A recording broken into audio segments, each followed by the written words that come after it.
Hi neighbor, I'm your special host, Juliet DeRienzo, and I'd like to welcome you to the new season. We're going to be changing things up to bring you more features that highlight your college campus, as well as local events around the area. We are excited to begin this new journey, and we hope you are too.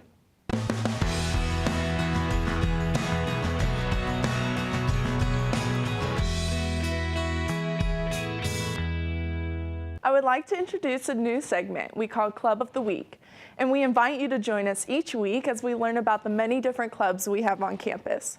And the first club we will be learning about is men's club soccer. The president of the club is Daniel Harris. Hey Daniel, how are you doing? I'm good, thanks. How are you, Juliet? I'm great, thank you. So first off, I'd like to ask, what's the purpose of club soccer? Well, club soccer is a really good opportunity for any student interested in the sport. We offer a really competitive environment without being as strenuous or time-consuming as, say, a varsity sport. And there's players of all skill levels. You know, we have former varsity players, and we have people that have never even played before. And everybody learns from everybody. It's a really friendly environment, and it's a really good opportunity for anybody if they're interested. Okay, so you said it's semi-competitive, right? Yeah. So what kind of teams do you compete with? What different schools? Stuff like that. It varies. We have a lot of members, and so we have to spread them out throughout teams. So we have a team that is designated for traveling, where we'll play against other universities, and then we also have teams that just participate in local adult league teams. Okay, cool. Yeah. So how did you get started in club soccer? I got started through the Club Expo every semester. That happens every semester, and just went and met the officers and got to know them and joined the team through them. And then I joined the AppSync page, and they got in contact with me, and I got out and got involved. It was cool. fun. So how would someone else join club soccer? I would tell them the first thing they should do is join our AppSync page, and then we will get in contact with you and can get you out in the field as soon as we can.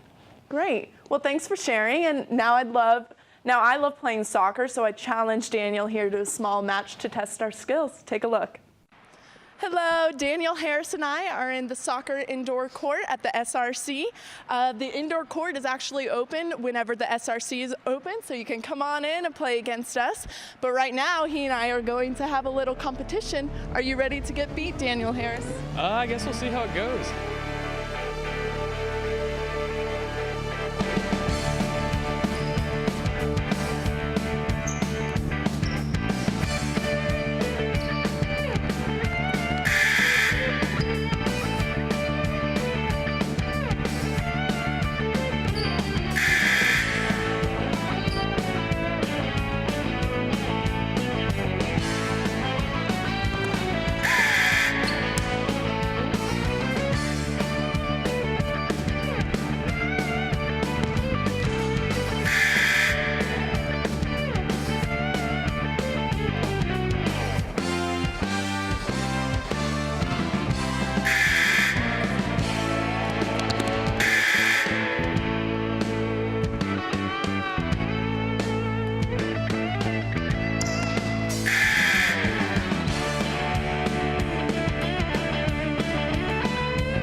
That scrimmage you just saw, it's quite obvious that I just beat Daniel Harris very, very badly.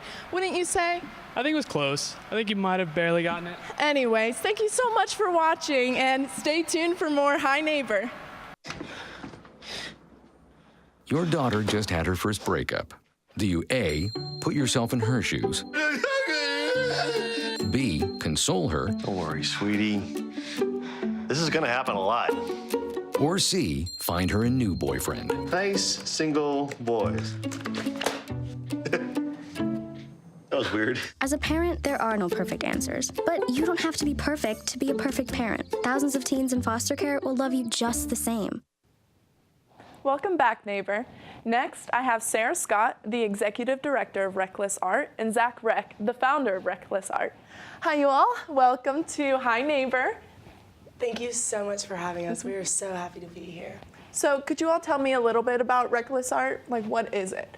Reckless Arts is a new local nonprofit art and music residency program, and the only one actually now on the East Coast, that is designed to help artists in the community have the space to create the opportunities needed and to meet new community members and to have opportunities to thrive in the community. Interesting. So what kind of art are you looking for to showcase? So we are actually open to all kinds of art, and we actually are taking applications right now for our spring quarter for our residency program. And we are encouraging people from all different mediums to come and apply. Same thing for music as well. Okay, cool. So can anyone join? Like, could I present my art to you?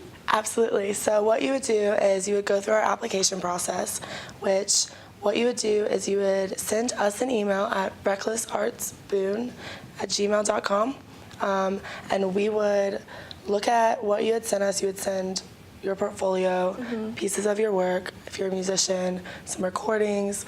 We would look at that. If we think that what you have to offer would be a good fit for us, because we're rotating out residents constantly as they come and go, then we will send you back an application, and you just fill that out, bring it in, and Very that's cool. it. That sounds amazing.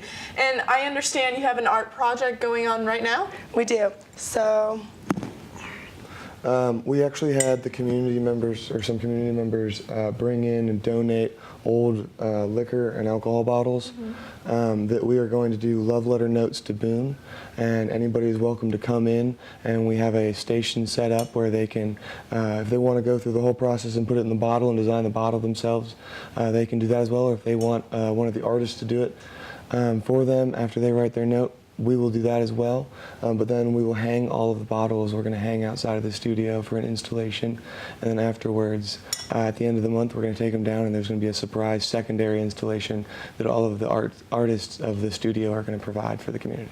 Very cool. Well, it just so happens I have my own love poem right here. I wrote myself, and I'd like to put it in the bottle, please. Fantastic.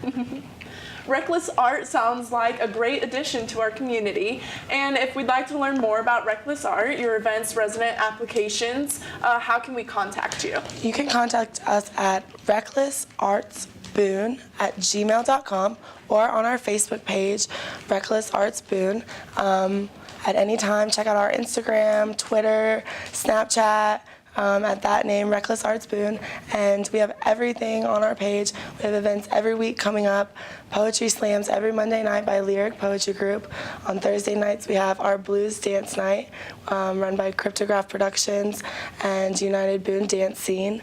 And starting this Wednesday, we're going to have our bi-weekly classes. They're going to rotate from beer and smear, which is going to be an abstract art class, to kitchen stitch on Wednesday, which is going to be about fibers and, you know, just DIY projects that a lot of people want to do but don't have the space to do them or the materials necessary. So we're very, very excited. Cool. Well, Sarah or Zach, do you contribute your art to any of these pieces? Personally, I actually teach the wine and design class that we will be offering on the opposite weeks from the beer and smear classes, as well. On Fridays. On Fridays. And what does that entail? So that's a 2-hour class where it's a BYOB or BYO wine, I guess, as the case may be. And we sit back, we all kind of come up with an idea either as a group or I'll have a pre-selected painting, and I'll basically guide the class through a fun time of drinking and painting a picture. Very cool. And what about you, Sarah? So I am not an artist of any kind. But you're the executive director, which I is am. very much needed as well. I am so fortunate to be able to be around all of these creative minds all the time, and I just have so much fun. It's ridiculous.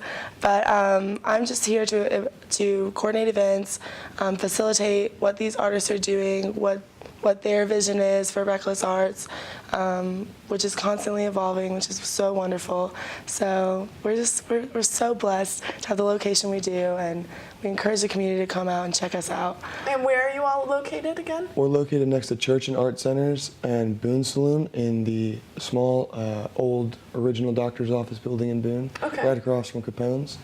And we're open every day of the week, Mondays through Fridays. We're open to public 10 to 6. And then Saturdays, we're open 9 to 8. And Sundays, we're open noon to 6. Okay. Well, thank you so much for taking the time to come out and have a talk with us. And it was great having you all. Thank you. Thank you. If you'd like to write a love poem, make sure to check out Reckless Art on Valentine's Day. I'm Jenny Garth, and as a mother of 3, I know kids worry about a lot of things. Getting enough food to eat shouldn't be one of them. But here in America, that is a real worry for 1 in 5 children. This is unacceptable, and something Feeding America is working to solve. Through a nationwide network of food banks, Feeding America serves virtually every community in the United States, including yours. See how you can help your community. Visit feedingamerica.org. Together, we can solve hunger. Together, we're Feeding America.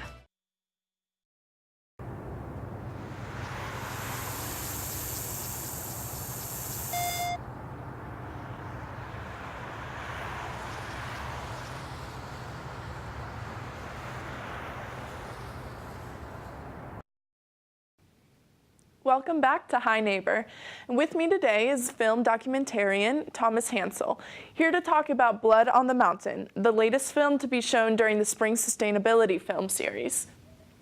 Welcome, Tom. Thank you. Glad to be here. So tell me, what is the film Blood on the Mountain about?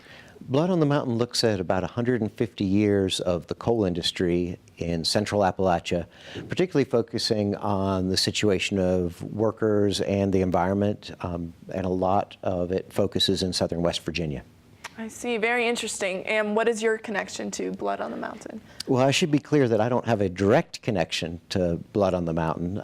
I've been a filmmaker in the Appalachian region, actually lived in the coal fields of eastern Kentucky before I moved here. Okay. So I've watched the issue over time, and in fact, I've watched this film has been probably 6 or 7 years in the making, and I've watched it being made over time. In fact, I know a lot of the people who have been interviewed for the film, and was able to see a rough cut of the film, or early cut, work in progress of the film at a conference last spring, and it looked really, really good. So I was pleased to have the opportunity to bring it to campus for the Spring Sustainability Film Series. Cool. So what is the message the film is hoping to share with moviegoers? Well, I think the message is that the coal mining communities, workers, and the land in central Appalachia have gone through a tough time, and that there have been a lot of problems there. At the same time, there's also a lot of resilience. There's a lot of people who are creative and finding new ways to both resist tough situations, to build power, and to find new ways to create sustainable communities. Okay, so I understand there will be a special Q&A after the film? That's right. One of my friends who was involved in the film, interviewed in the film, is Nick Mullins, who's a 5th-generation coal miner, and he left the mines to go to Berea College, where he learned to be a filmmaker. So went from being a coal miner to a filmmaker, and he'll come introduce the film and be around for question and answers afterwards, which I think will be great to hear commentary from somebody who was actually in the film about the situation. Yeah, I'll definitely have to check it out. But where can we check this film out? The film will screen February 21st, so that's Tuesday, February 21st at 7 p.m. in IG Greer. Okay. Well, thank you so much for coming and speaking with me. And thank you so much for watching the first episode of the new season of Hi Neighbor. This season's going to be a lot of fun, and I've enjoyed spending my time with you. Next week, your regular host, Connor Gant, will be with you, and you will not want to miss it. I'm Juliet DeRienzo. Bye, neighbor.